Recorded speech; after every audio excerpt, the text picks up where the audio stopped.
안녕하세요. 그린빌 가족 여러분. 오늘 목요일 아침. 오늘도 이렇게 매일 한 말씀으로 또 오늘 하루를 시작하는 모든 분들에게 하나님께서 우리에게 우리가 좀 이렇게 잊고 살았던 어떤 뜨거운 열정과 뜨거운 사랑의 마음을 더하여 주시기를 간절히 기원합니다. 자, 오늘 저희는 누가복음 24장 우리 32절에서 35절의 말씀으로 함께 오늘 이 아침 시작하도록 하겠습니다. 누가복음 24장 32절에서 35절의 말씀. 그들이 서로 말하되 길에서 우리에게 말씀하시고 우리에게 성경을 풀어 주실 때에 우리 속에서 마음이 뜨겁지 아니하더냐 하고 곧 그때로 일어나 예루살렘에 돌아가 보니 열한 제자 및 그들과 함께한 자들이 모여 있어 말하기를 주께서 과연 살아나시고 시몬에게 보이셨다 하는지라. 두 사람도 길에서 된 일과 예수께서 떡을 떼심으로 자기들에게 알려지신 것을 말하더라. 아멘. 네, 엠마오로 가던 두 제자의 눈이 열렸습니다. 지금 자기들 앞에 계신 분은 정말로 부활하신 예수님이었습니다. 그런데 그 순간 호련히 예수님이 사라지셨습니다. 이 얼마나 당황스러웠을까요? 방금 전까지 바로 곁에 계셨는데 자기들이 그 예수님을 알아본 순간 호련히 보이지 않으십니다. 그런데 이 두 제자의 반응이 흥미롭습니다. 당황해 하거나 허탈해 하는 대신에 그들은 서로를 마주 보면서 이렇게 말합니다. 길에서 우리에게 말씀하시고 성경을 풀어 주실 때에 우리 속에서 마음이 뜨겁지 아니하더냐. 이것은 뭐 서로에게 던진 질문이 아니라 둘이 동시에 토해낸 고백이었을 겁니다. 둘 다 이미 느끼고 있었습니다. 가슴 안에서는 똑같이 타오르고 있었던 그 뜨거움을 서로가 서로에게 확인한 순간이었습니다. 이렇게 되짚어 보는 겁니다. 그때 이미 우리가 그분이 누구인지를 알 수 있었구나. 몰랐던 게 아니라 느끼고 있었구나. 그 낯선 동행자가 말씀을 풀어줄 때에 마음이 뜨거워지던 그 감각, 그게 신호였습니다. 다만 그것이 무엇인지를 몰랐을 뿐입니다. 1654년 11월 23일 밤 프랑스의 수학자이자 철학자였던 블레즈 파스칼은 무엇인가를 경험했습니다. 마음 깊은 곳에서 뭔가가 이렇게 솟구쳐 올랐습니다. 그는 그것을 단 한 장의 종이에 기록했고 그 종이를 자신의 외투 그 안감에 꿰매어서 보관하였고 죽는 날까지 몸에 지니고 다녔다고 합니다. 그가 세상을 떠난 후에야 사람들이 그것을 발견하게 되었는데 거기에는 이렇게 적혀 있었습니다. 불, 아브라함의 하나님, 이삭의 하나님, 야곱의 하나님. 철학자들과 학자들의 신이 아닌 확신, 확신, 감각, 기쁨, 평화. 뭐 이런 단어들이 그 종이에 적혀 있었습니다. 논리와 이성으로 세상을 설명하던 사람이 어느 날 밤 전혀 다른 종류의 불을 만났던 것입니다. 그것은 머리가 이해한 것이 아니라 가슴이 타오르는 것이었습니다. 파스칼은 그 경험을 누구에게도 말하지 않았지만 그 종이를 평생 심장 가까이에 품고 살았습니다.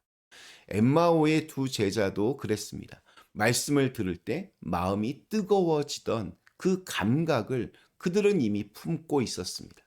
설명할 수는 없었지만 또 부인할 수도 없었습니다. 그리고 눈이 열려졌던 그 순간 그 뜨거움이 무엇 때문이었는지를 비로소 확신하게 되었습니다. 자, 그런데 오늘 말씀에서 또 하나 우리가 기억해야 될 것은 그 다음입니다. 곧 일어나 예루살렘에 돌아가. 때가 이미 날이 저물어 가고 있던 시점이었습니다. 그들이 예루살렘을 떠나 엠마오까지 걸어온 거리가 꽤 되었습니다. 돌아가는 길도 마찬가지입니다. 저녁 석양이 내려앉는 그 시간에 그 먼 길을 다시 걷기로 한 것입니다. 굉장히 피곤했을 겁니다. 또 두려웠을 수도 있습니다. 하지만 그들은 앉아 있지 않았습니다. 뜨거운 마음이 다리를 움직이는 그런 힘이 되었습니다. 어제 우리가 이렇게 묵상했던 것과 이어집니다. 마음만 먹는 것과 실제로 행동하는 것과의 차이. 두 제자는 이번에도 머뭇거리지 않았습니다. 부활의 주님을 만난 사람은 가만히 있을 수가 없습니다. 그 뜨거움이 가만히 있도록 내버려 두지 않기 때문입니다. 이렇게 나를 절망에서 은혜의 자리로 이끄는 그 중심에는 한 가지 용기 있는 결단이 있는 겁니다. 예루살렘으로 돌아가는 것, 공동체를 만나는 것, 부활의 확신을 얻는 것, 절망이 기쁨으로 바뀌는 이 모든 놀라운 과정의 시작점은 바로 순종이었습니다. 그들은 곧바로 일어나서 예루살렘으로 돌아갔습니다. 즉각적인 순종입니다. 오늘 주님은 우리에게 바로 그 즉각적인 순종의 비밀을 알려주십니다. 우리에게 순종을 강조하시는 이유는 우리가 하나님이 기뻐하시는 일 혹은 마땅히 해야 할 일을 자꾸 이렇게 미루는 존재이기 때문입니다. 철학자 아리스토텔레스는 인간이 좋은 것을 알면서도 행하지 못하는 자제력이 없는 존재라고 그렇게 말을 했습니다. 이것을 우리가 뭐 인지 부조하다 이렇게 요즘 많이 말들을 합니다. 우리의 뇌는 뭔가를 해야 한다는 것을 알지만 지금의 어떤 편안함과 즐거움을 포기하기 싫어해 합니다. 그래서 잠시의 달콤한 위안을 선택하며 중요한 일을 계속해서 뒤로 미루는 것입니다. 운동, 독서, 관계를 개선하는 것, 영적인 성장, 중요하다는 거 다 알면서도 미루는 일들이 얼마나 우리에게 많이 있습니까?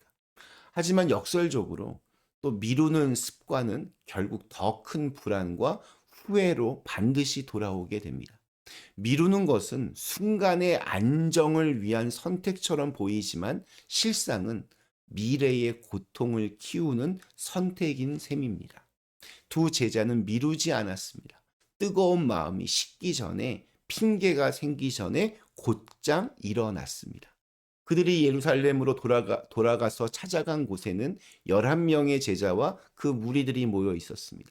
그리고 그 자리에서 서로의 이야기를 나눕니다. 주님께서 과연 살아나시고 또 시몬 베드로에게도 보이셨다. 이 엠마오로 가던 두 제자도 길에서 있었던 일을 그들에게 전합니다. 그러니까 증언이 증언을 만납니다. 한 사람의 뜨거운 마음이 다른 사람의 마음에 또 다른 불을 댕깁니다. 부활의 소식은 이렇게 퍼져 나갔습니다. 이렇게 거창한 아주 어마어마한 무대가 아니라 작은 방 안에서 서로의 얼굴을 마주보며 숨가쁘게 쏟아내는 이야기들 속에서 부활의 이야기가 퍼져 나가기 시작했습니다. 우리가 경험한 것을 나누는 일, 내 삶 속에서 주님께서 하신 일을 말하는 일, 이것이 증언이고 또한 간증입니다. 완벽하게 정리된 신학적인 언어가 필요한 것이 아닙니다. 길에서 이런 일이 있었고 말씀을 들을 때 마음이 이렇게 뜨거워졌습니다. 이러한 진솔한 고백이면 충분합니다. 두 제자의 증언은 바로 그런 것이었습니다. 그리고 그것으로 충분했습니다. 우리 안에도 이러한 뜨거움이 여전히 남아 있습니까? 살다 보면 그 뜨거움이 서서히 식어가는 것을 느낄 때가 있습니다. 하지만 잘 생각해 보십시오. 말씀 앞에서 무언가 설명할 수 없이 이렇게 마음이 이렇게 뭉클했던 순간, 기도하다가 어떤 뜨거운 것이 올라왔던 순간, 전혀 기대하지 않았던 자리에서 주님의 손길을 느꼈던 그런 순간들이 아마 우리들 모두에게 다 있었을 겁니다.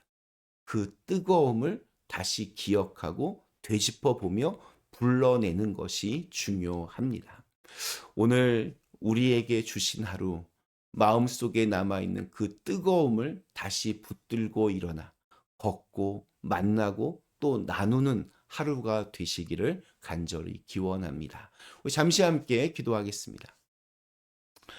좋으신 하나님, 엠마오로 가던 길에서 주님을 만났던 이 두 제자가 예수님을 알아보고 또 그 부활하신 예수님의 소식을 제자들에게 예루살렘까지 이렇게 달려와서 전했습니다.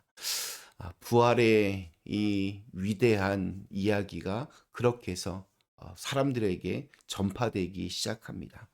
저희들도 우리의 삶의 자리에서 우리 주님의 이 부활을 우리의 삶 속에서 나타내고 또 그걸 증언할 수 있는, 주님께서 나의 삶 속에서 어떻게 일하셨고 어떻게 여기까지 인도하셨는지를 늘 간증하고 증언할 수 있는 사람들 되게 하여 주시옵소서.